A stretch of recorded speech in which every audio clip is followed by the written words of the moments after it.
Então, começando aqui é o Drau. O nome é Drau, o apelido é Nelson hoje em dia, né? É um apelido que eu ganhei já há muito tempo atrás e que acabou virando meu nome, ou como as pessoas normalmente me chamam. Tá, esse nome está envolvido junto com a minha própria história no Marumbi, desde quando eu comecei a ir para a Serra, as coisas já eu já tinha esse apelido. Na verdade, o Drá veio de dragão. Drá veio de dragão. A razão do dragão, vamos deixar deixar de fora dessa história. Mas, enfim, eu acabei ficando com o diminutivo, porque de dragão eu tive Dragonzinho, Dragonildo, Dragoncel, todas as, todas as variáveis que se pudesse desse nome, o pessoal usava comigo. Mas o que pegou de verdade acabou sendo o Drá. Talvez pela própria simplicidade, né? E daí eu achava gozado, tipo, a reação das pessoas quando eu perguntava, como é teu nome? Drá? Hã? Daí isso virou para mim uma piada, a forma como eu apresentava para as pessoas. Mas só que de tanto eu brincar com isso, a coisa tomou um corpo e o Nelson virou o Drá. Eu acho que minha principal relação com natureza, com o esporte, com a caminhada e com a escalada, com certeza foi aqui a Serra do Mar. Anhangava menos, mais com uma montanha escola, como um aprendizado, mas a vivência mesmo, a coisa de aprender a gostar, toda a região da Serra do Mar, né? Eu, no meu começo, frequentar a Serra, eu era aquilo que o pessoal chamava de farofeiro da Serra do Mar, que ainda ia para lá com praticamente nenhum conhecimento, né? Indo aprender na raça. Comecei daí a encontrar alguns livros, algumas coisas, algumas publicações, às vezes em inglês, que eu já lia, e uma coisa que já tinha surgido por aqui, com obras do Sérgio Beck, na época, Cristiano Requião, que tinham já algumas publicações a respeito. E o meu envolvimento acabou sendo justamente no final com o Marumbi. Foi a hora que daí eu comecei a entender as coisas do montanhismo, a prática do montanhismo. Entrei para o Clube Paranaense de Montanhismo, CPM, né, que é um clube que existe até hoje. Não tenho mais muito contato com o clube, mas cheguei a ser 2 vezes presidente do clube, inclusive. Eu era mais ativo, nessa época que eu era mais novo. Eu fui departamento de técnico, depois fui presidente, daí eu era vice, o presidente sumiu, eu tive a bucha de novo.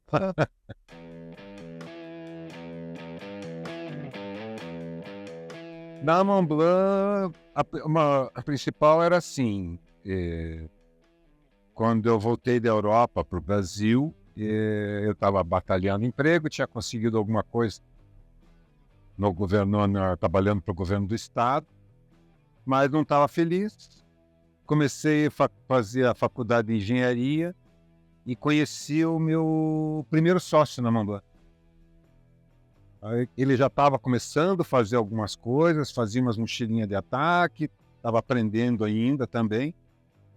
Daí eu conheci ele, começamos a conversar, troquei uma ideia. Eu falei, olha, eu tenho um lugar para a gente trabalhar, estou disposto a comprar uma máquina para a gente começar, umas máquinas para a gente começar. Se tiver interesse em trazer a sociedade, a gente acabou começando a trabalhar junto, começamos a trabalhar com uma máquina de pedal. A gente entendia um pouco de costura que eu aprendi com a minha mãe, mas tipo assim, a coisa da costura, entender a coisa de costura, eu peguei com ele.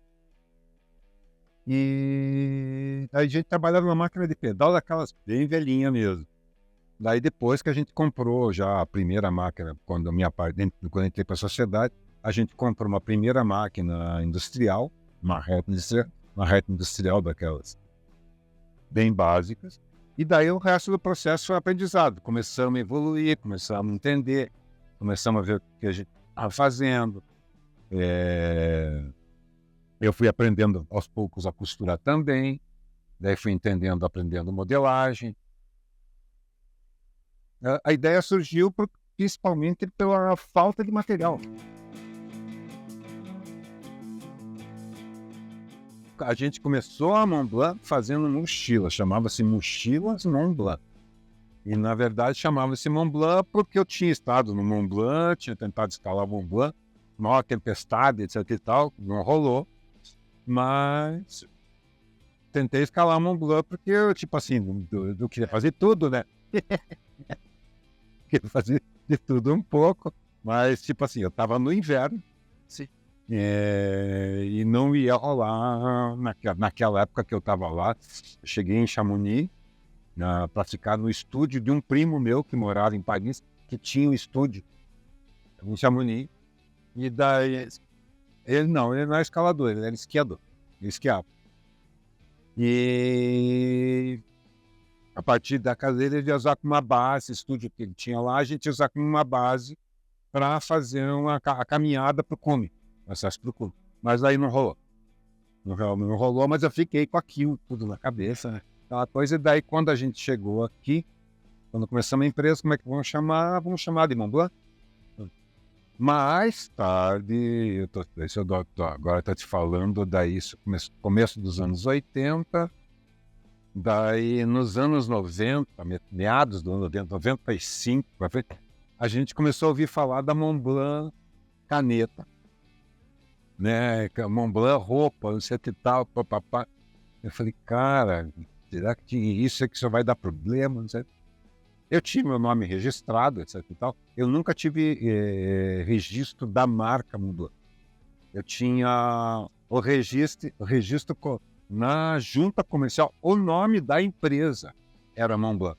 Então isso não me deixava dar problema, podia ter qualquer coisa Mont Blanc, era o nome da minha empresa, já registrado na junta comercial.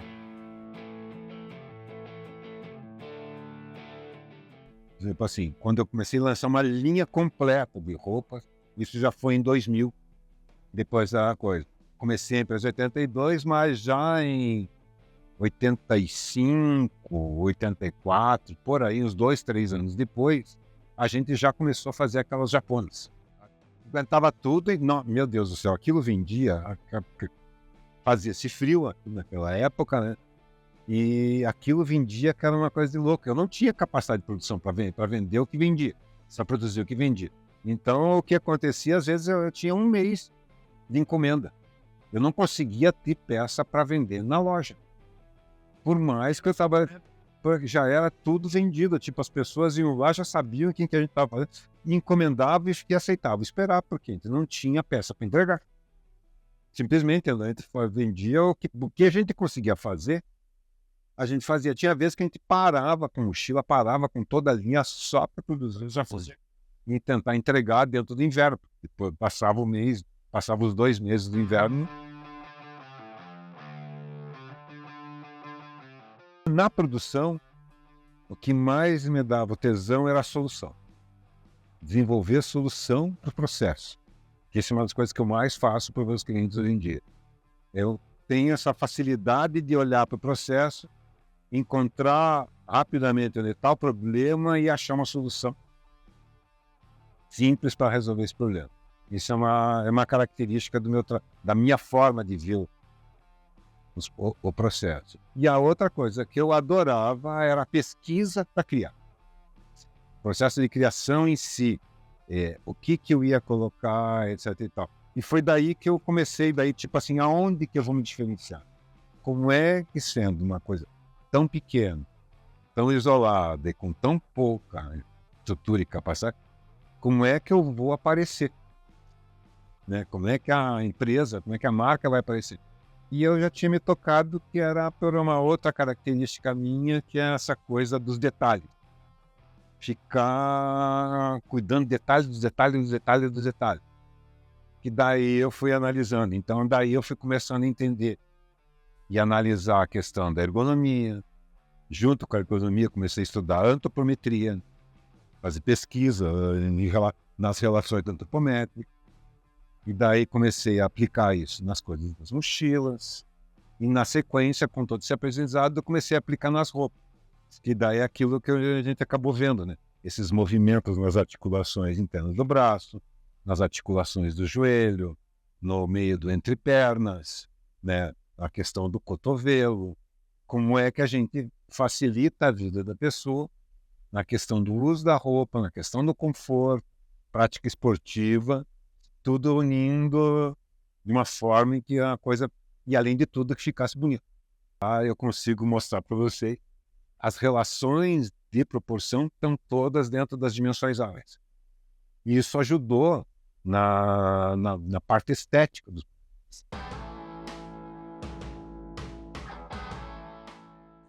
Falando um pouco agora sobre essa parceria com a Alpen e essas calças que a gente está fazendo.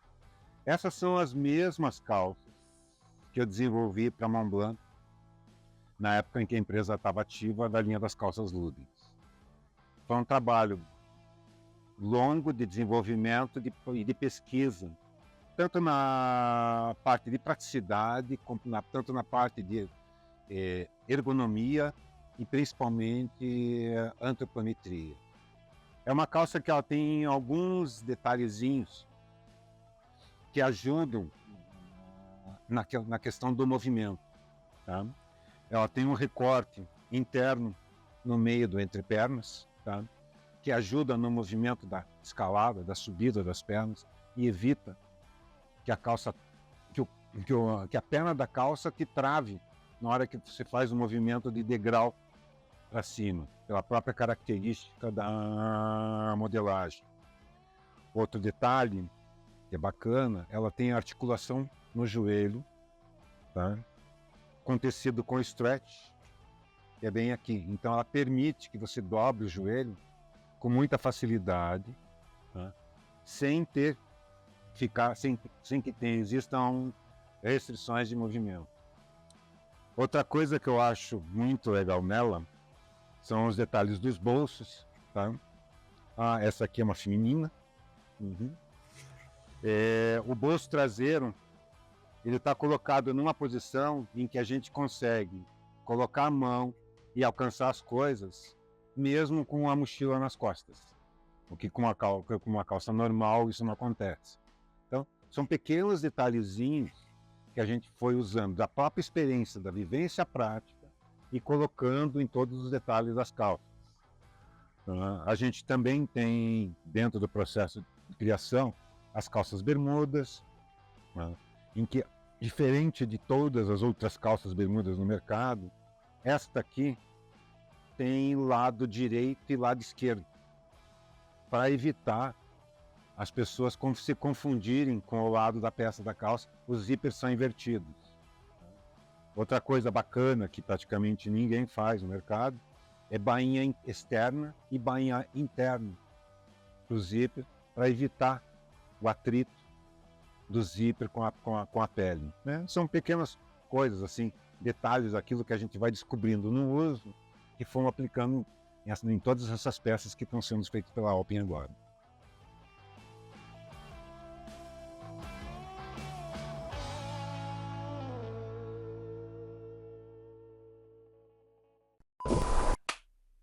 Quando eu me vi, eu estava descendo a montanha de cabeça para baixo, sem entender o que estava acontecendo, e daqui a pouco a corda deu um tranco. Quando deu um tranco, eu girei para um lado inteiro, assim. Quando eu fui desvirar para o outro, eu já consegui catar a corda aqui. Falei, e olhei para cima, assim, falei,